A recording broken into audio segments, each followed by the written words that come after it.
আলাইকুম। আজকে নিয়ে আসলাম একটি ক্লাস ডি এমপ্লিফায়ার নিয়ে, যেটার মডেল হলো 502, যেটি একটি স্টিরিও এমপ্লিফায়ার, যেটার আমি এখন ইনপুট ভোল্টেজ দিয়েছি 14 ভোল্ট। তো লোড হিসেবে ইউজ করেছি এই দুটো 8 ইঞ্চি স্পিকার। চলুন সাউন্ড টেস্ট হয়ে যাক।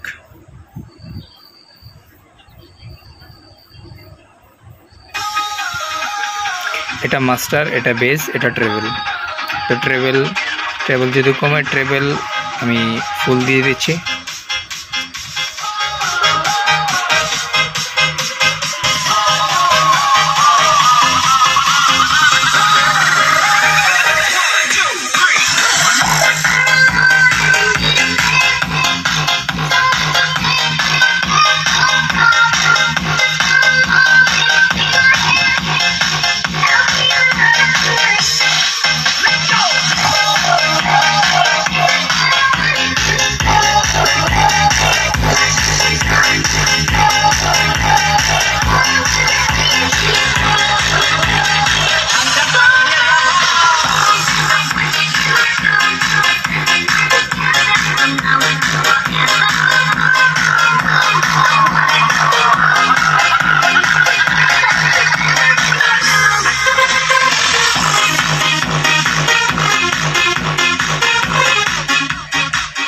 তো বুঝতে পারছেন এটার বেজ মারাত্মক বেজ। তো যাদের প্রয়োজন আমাকে ইনবক্সে চলে আসুন, ইনবক্সে নক করবেন আমাকে।